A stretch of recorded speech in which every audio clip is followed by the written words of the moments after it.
Hey, it's Clay, and this will be a video chart on ticker symbol NIO. We will take a look at the 30-minute time frame.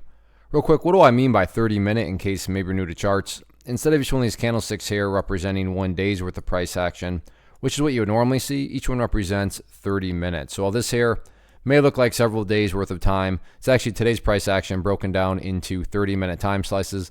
I like to do this time frame. It does a good job of telling the quote-unquote story of the price, and then makes mapping out where levels of support and resistance a bit easier to see.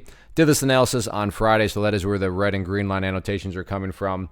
And, after today's price movement, definitely some updates here need to be done. First thing I'm going to do is a little house cleaning, though, and just go ahead and get rid of that line. Sure, up around there, it does still pertain to the chart. It's just not relevant right now. And from a presentation standpoint, I don't want to risk causing clutter and confusion because there's lines everywhere. So let's try to keep this as clean as possible. First update, though, that needs to be made comes about based on a foundational rule in charting, which states when levels of support are broken and closed below, they tend to act as resistance. So going forward, $1.60 is now going to be that newest area of resistance. And given that the price did get a little bounce back upwards, it's definitely still within striking distance. So it's not, irrational at all to say that, maybe the price could, get back above $1.60, on Tuesday or, in the next couple of days. Now, if the price was all the way down here at $1.30, let's say, that'd be a little bit more of a jump in logic to say, yeah, soon it could be back above $1.60. But the price is not down around $1.30. It's sitting just basically 5-6 cents below.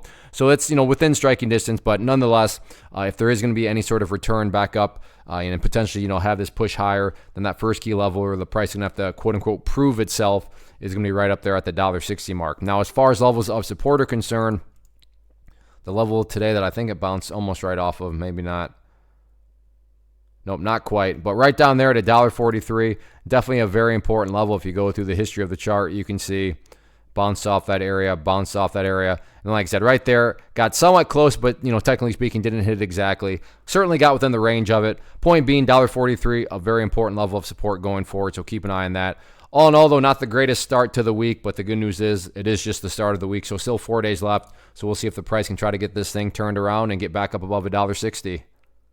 One of the biggest questions that I get is, hey Clay, how do you find the stocks that you trade? So what I've done is put together a free resource guide where I talk about the tools that I use to locate stocks that I find interesting and think may have potential. So if that sounds like something that could add value to you as a trader, then click on the image that is up on the screen right now and I will email you the guide. The guide itself is very short and to the point, and best part, it's completely free. Thanks for watching the video. Let me know if you have any questions.